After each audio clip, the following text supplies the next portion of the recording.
Hello, friends. I'm Barbara Hemphill, entrepreneur, author, speaker, and vision accelerator.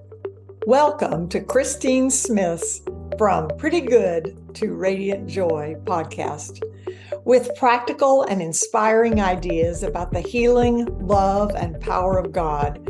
Christine and her guests encourage you to enjoy the radiant, joyful life God created you to live. Christine is a trained spiritual director with a heart for unity. She's an author focused on Holy Spirit's role in women's lives, especially women over 50. Let's welcome my sister in Christ and yours, Christine Smith. Welcome, everybody. I'm Christine Smith, and my guest today is Ann Cueva. We're going to be talking about transitioning from pieces of paper to peace of mind, a journey that everyone should embark upon. Welcome, Ann. Thank you. I'm so happy to be here today. It's a delight to have you. I'd like to start with just giving people a little bit of an idea of who they're going to be hearing from. So Ann is a certified productive environment specialist and a life organizing coach, and she has been doing that for nearly 30 years.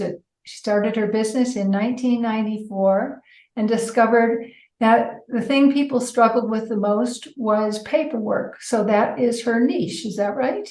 That's correct. Yes.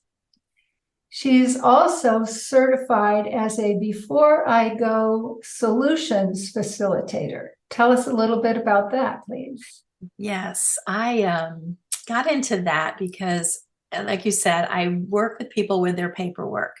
And how I got into that and discovered how that, the area of paperwork, what became so interesting to me was I was at a client's house and had just finished up her kitchen, and we were standing on the kitchen counter and putting, decorating the top pot shelves and everything. And so all at once she said, "Oh my goodness, what time is it?"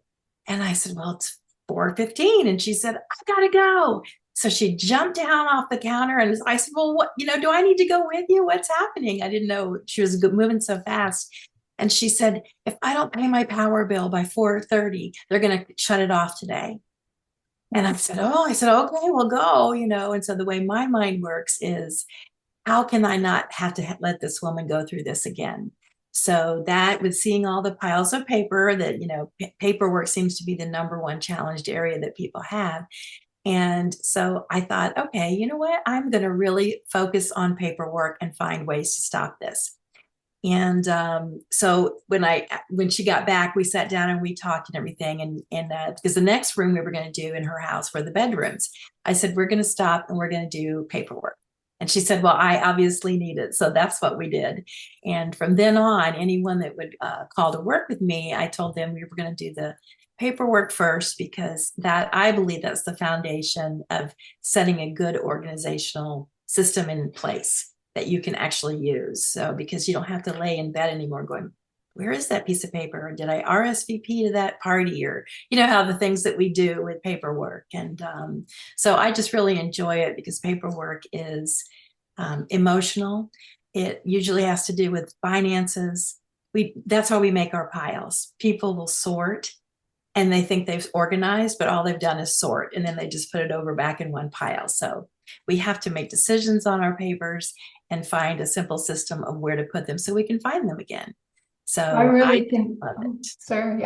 can really relate to that issue of putting things off and then having to suffer the consequences because we didn't take the time to prepare when we had the opportunity to prepare. And I recently have really embraced the intention of being much better at that, because I'm going to be going on a cruise, and I called today to see if I could make some spa appointments for the cruise.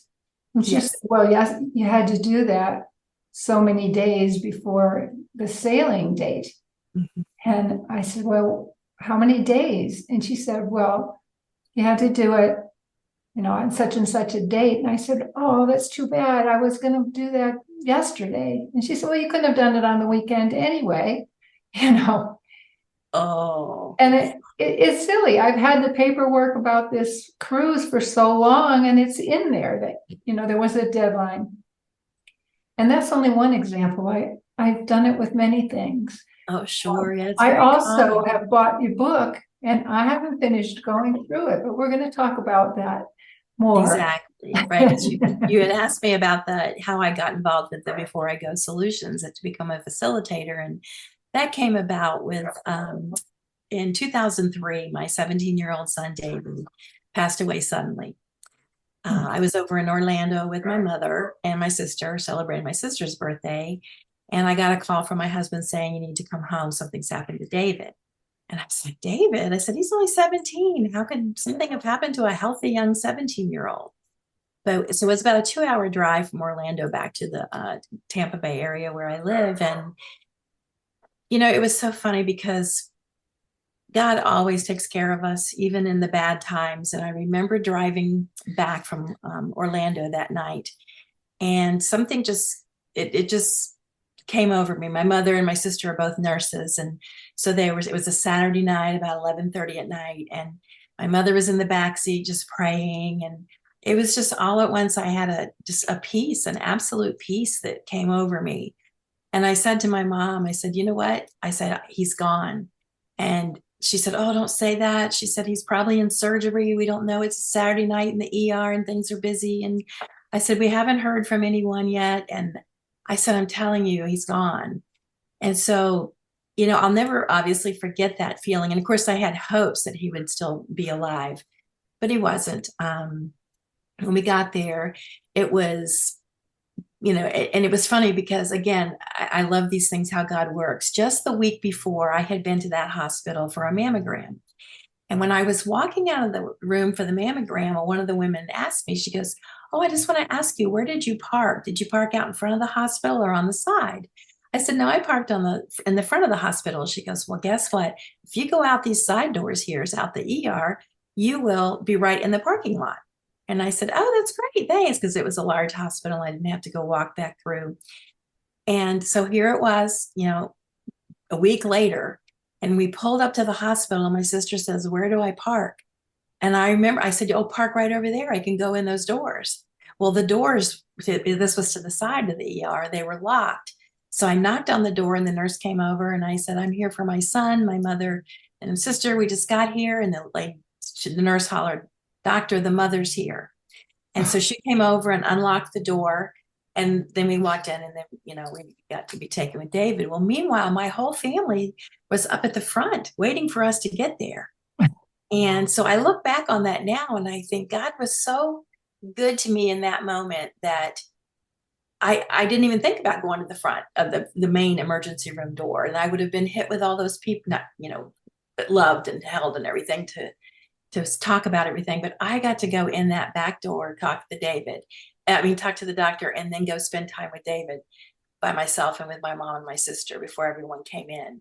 So I just, even though the tragedy of it all, as a matter of fact, to this day, we do not have any cause of death on David. They know it was heart related. So we donated his heart to Mayo Clinic in Rochester, Minnesota, and he's in a study.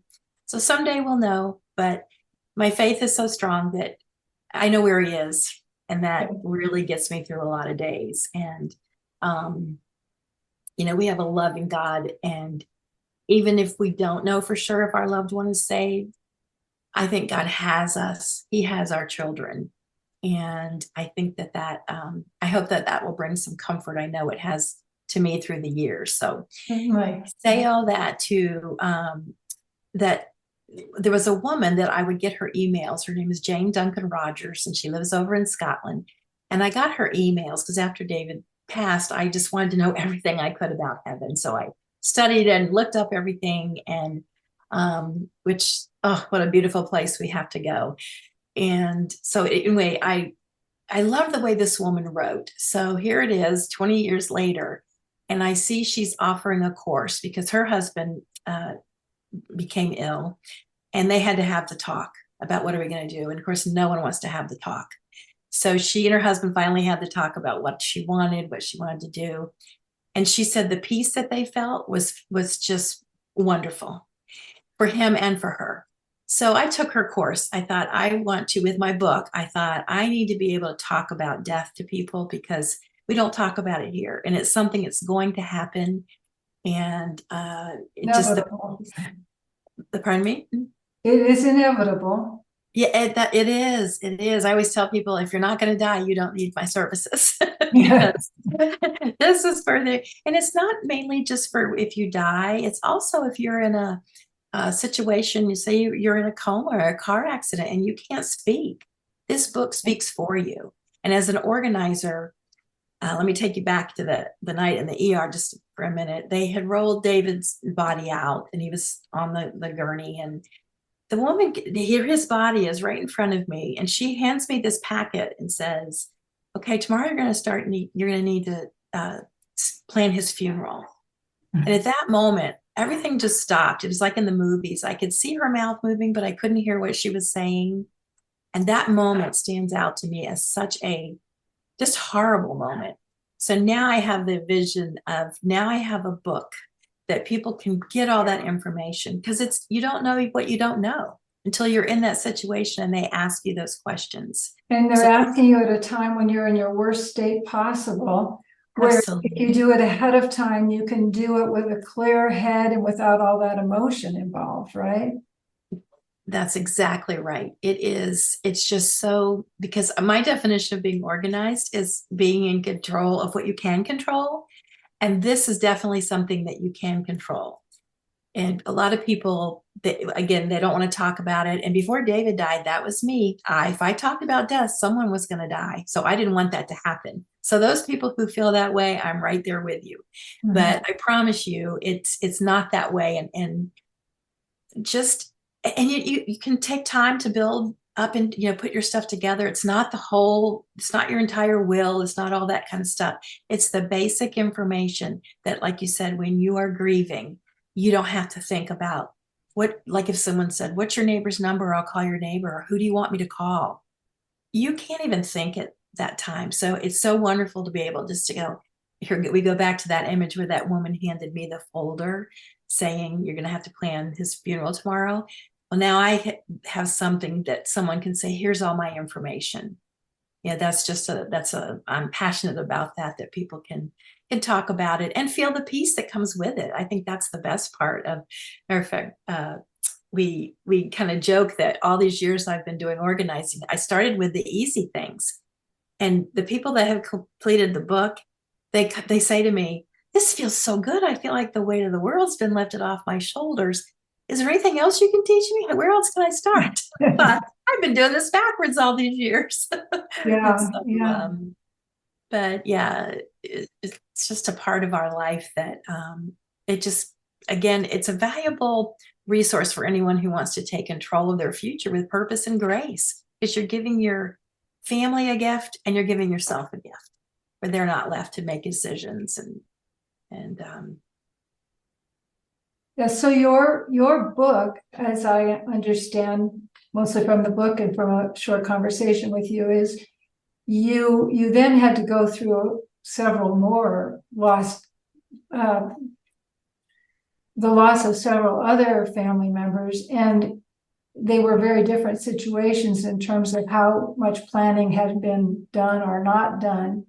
And so you started collecting sort of tips for how to do this, and then put together, as I understand it, kind of a workbook that you might work with your clients, and then decided to turn it into an actually published book that anybody in the world could use. Is that kind of how it happened? And that's exactly, yes. In 2014, my mother passed away of cancer. And 3 months later, my mother-in-law fell and hit her head and went to a coma and died. So that was a lot of grieving going on at that time. And my mother had taken, we knew it was coming, obviously, so we got everything ready. And my mother-in-law always told us that she had a will and it was all taken care of, and it was over in the drawer in the living room. And so one thing I want to stress to anyone who's listening to this is, if you have someone that says that, because we all look back now and go, why did we not do this? None of us, we believed her. We never went over and looked in the drawer. Well, sure enough, when she did pass, we go, oh, let's go to the drawer and get her will. Well, it wasn't there. And that's when the chaos ensued. It was just, we couldn't find a will. We didn't have passwords. It was just a mess. And finally we found an attorney. Because we thought, well, surely it's in the safe deposit box.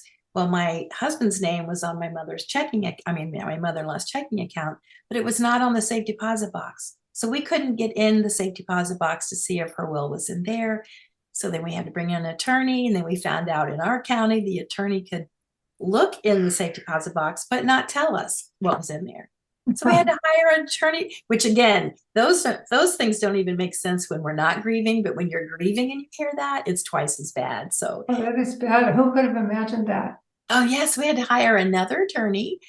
We ended up spending almost $8,000 total in just getting answers to things, because the other attorney from another county could go in there and tell us if it was in there, but not tell us the rest of the contents that were in there.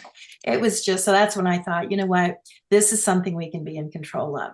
So, and then as my clients that I had, is they would have family members die, I just started gathering information that people would ask for in these times. And one woman, her husband was in a car accident. She called me, we went to the hospital, and I couldn't write fast enough what the doctors wanted, the information there. So about 6 years I took to just compile this information together to make it simple and make it doable. It's easy to do, and and as you go along, you feel so good about it. And but I found that people would get the book and then it would sit. Yeah. So I thought, which it's not a fun book you want to go do right away when you get home. But so I thought I can't let that happen. So I created workshops that they start the first Monday of every month, the first 4 Mondays from 7 to 8 on Zoom. And we go through and I assign homework. I provide motivation. We have a great little group that gets together, and you just kind of help each other, because it's much more fun to do something that you don't want to do when you have a buddy with you. So. Would you say what is the website where they can find information about those workshops? Absolutely. It can be found at timeisthekey.com. That's timeisthekey.com. And I came up with that because everything we do involves time. It's the common denominator of everything we do. So it's timeisthekey.com. And they can look under, you'll see it on there about the Grief Without Chaos. It's in there. And that we haven't actually said the name of the book. It is Grief Without Chaos, Organization for Emergencies and Death. Correct. Yes. Mm-hmm. I love your one of your quotes on the book. It says, "We never know when an emergency will arise. Be prepared. It doesn't take long if you have the correct tools. Where there's a will, there's a way."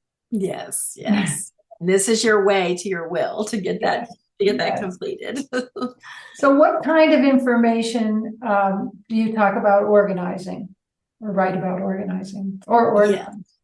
Yes. The main thing that people struggle with in these situations are passwords. So there's a page in there for passwords. There's a page for getting all your banking information, because a lot of us do everything online right now. And so if we can't have access to it, it's just, when COVID hit, it opened up a whole new field of, that people couldn't get to people's information. And even on Facebook and our social medias, they have now added a legacy that you can go in there and say, if something should happen to me, this person has the right to go in and shut my account down. Because that's why some of you will see, a friend may have passed, and you say, hey, it's Mary's birthday, and Mary's been gone for 2 years. Well, that's because no one can get in. They don't have the legal rights to go in and close that down. So it's such an important thing to take care of. And again, it's you gather your neighbors' information, the relatives that you would like to have contacted, or friends. If you have an animal, what if you live alone and you have an animal? Who's going to take care of your animal? Where does your animal go to the vet? It's all the things that people are going to start asking you when these things happen, and don't do it when you're grieving, because they're upset, because it just makes it a lot simpler. So that was my goal for every year I do something different in my business. And I thought, you know what, this is going to be it, because through that course that I took, the Before I Go Solutions, and became a facilitator, It's really amazing. Over in Europe, they have a week dedicated for people to take care of this information. But they And have I a was week just dedicated? Wait a minute. a They have a week. week dedicated to Yes. it? And it was created by their hospice over there, but everyone talks about it. They all know, oh, are you doing this? Because that course that I took there were 18 people in that course, and we were from all over different parts of the world. So it was just fascinating to me to see how people handle death and emergencies. So That's amazing. isn't it? So I thought, okay, that's my mission, God. I want to get America where we can, and they do have days that you can do this, but I thought I need to get out there and start telling people. First of all, don't be afraid to talk about it. Second, be prepared. You're going to feel so good. It's just it's a gift you give yourself, because we all know we need to do this, but we don't do it. So hopefully this book, like I said, it's just the simple things, because I've been helping people for years. I see all the organizing books and all the how to be a better person books on the shelves in their homes and offices. And I'll say, oh, what do you think of this book? Oh, I was so overwhelmed. There was so much to do. I didn't even finish it. So I learned a long time ago, keep it simple. In fact, don't you also appear on some TV and radio programs with tips to simplify living in general? I do. Yes, it's on winwinwomen.tv, and it's the only global women's network that's around, and it helps people all around the world. And it's a show I have called Prep Talk, Custom Organizing, and it's on Mondays at 8 a.m. Eastern Time. And so I've started that because I wanted to use that as my platform to reach people around the world about to get to do this part of organizing. And like I said, the comments that I've had back are, what else can I do? Because it feels so good. And being organized is just it doesn't mean you're perfect. I learned that a long time ago when I first started my business. I tried to be perfect, tried to have everything ready. I was exhausted by the third day, and I thought, I'm not doing this. So as you start a journey on trying to become better organized, even if it's just one small thing, don't look for perfection. We're all different, and God made us different for a reason. So I think that always start with prayer, and then start with the number one thing that's driving you crazy. It can be little or it can be big. But I promise you'll start seeing changes in your life. That's an interesting one, because the number one thing that drives us crazy, often the reason it does is that's the number one thing we've been procrastinating. They're absolutely. And procrastinating, of course, is not of God. Procrastinating is an unclean spirit influence. Absolutely. And God is a God of order. Absolutely. And, he loves this when, for me, sometimes I don't ever judge. Like people say, oh, I don't want you to come over, and they have such shame. I tell them, stop. I said, you know what? We're not here to judge. We're here to fix. Like, I don't care what I see when I get to someone's office. I'm there to help them. And I tell them it's what I see after, and that we have brought the peace back into your life. Because a lot of people will say to me, you're always so calm, and does anything ever upset you? Well, of course it does. But another thing I want to share with you will be a great takeaway is that after David died, he went so early, and he did not know that 11:30 that night was going to be his last day. And that's like all of us. We don't know when that's going to be. So we took, matter of fact, 3 months after, I had no energy, and it was just horrible. And I remember thinking, look, the world's still moving and going along, and everything's happening. So I thought, Lord, don't give me back my worry energy. You keep that, and let me keep trusting you. And things just worked out. And so I think we call it David's gift. When I hear something that bothers me or kind of, gets me going, I think, wait a minute. If this is my last day, do I really want to be worrying about something that might not even happen a week from now? And like that, it's just really turned me around. So my whole family, we just call it David's gift. When someone has a problem, we go, okay, what can we do about it now? And it just kind of opens that door to peace, and it brings you back to the present, where you're just focusing on what's going on today. And again, then we can hear from God that way. When we have all that chaos in our head, that's just the enemy taking away our peace. Yeah. So just, I mean, if you can, I mean, it'll stop you if you ask yourself, okay, in fact, I used to always say, if I die at 6:30 tonight, what's going to happen? My husband said, would you change the time? You keep saying 6:30 because I'm starting to get a little nervous around 6:30.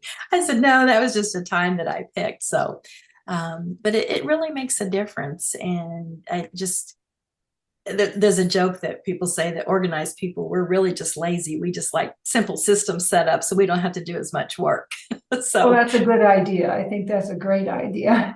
I'm thinking about the letter P. We've been talking about the paper. We've been talking about preparation. We've been talking about prayer. We've been talking about peace.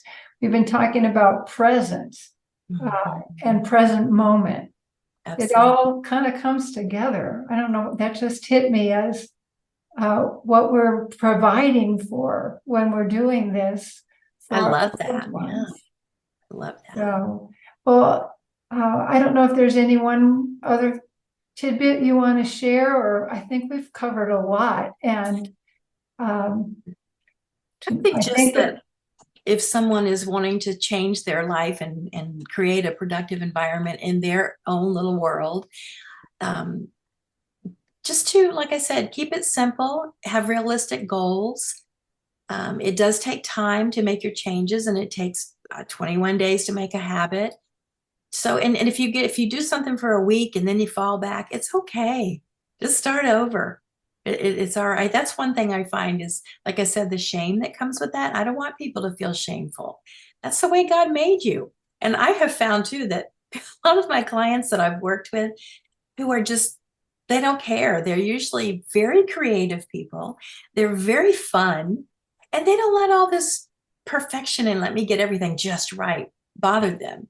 So I think there's a gift in that as well. That sounds good. I'm going to take that to heart, and I hope everybody else will too. And I thank you so very much for what you shared with us and for the inspiration. And I look forward to being in one of those, the weekly group that gets together, because I did pick it up and come right home and start it. But I got to the first thing where I was going to have to go searching for that piece of paper. I'll resume when I found that piece of paper. I haven't found it yet. And yes, exactly. And that's what we do. We give homework assignments, and it makes you're accountable by the next week. Did you find that piece of paper? And that makes you go find that paper. Yeah. And if you can't, then you'll get a new one or find where you can find one. Yeah. I think that goal of peace of mind for ourselves and for others, and then also to have that done means you're freer to do everything else you want to do in your life. And there's so many things that God has for us that He calls us to, and that bring us joy, help us radiate joy into the world. That it would be great. I can't wait to have it done. Oh, good. Well, I have a lot of the documents are done. We went to a lawyer and had all the documents prepared, but my kids don't necessarily know where everything is. So. Right. Yeah. And that's most cases. So I'm on my mission. And like I said, I did all this book and everything on a big leap of faith. And it's just so wonderful to see the doors that God has opened up and letting me be able to share. So I hope I can touch as many people as I can. So thank you for having me on today to reach other people. Thank you. We pray for them all, and we pray in thanksgiving for you, Anne. It's been a pleasure. Thank you so much. I've enjoyed this. Bye. Bye-bye. Please visit the website From Pretty Good to Radiant Joy, podcast host Christine Smith at radiantjoy.us. Christine activates, illuminates, and facilitates deep healing and transformation for women over 50 who feel a profound longing in their spiritual lives, guiding them to discover the missing piece and embark on a transformative journey that brings them to greater intimacy with the Father, Son, and Holy Spirit. And blessedly, that transformation flows into all other aspects of their lives.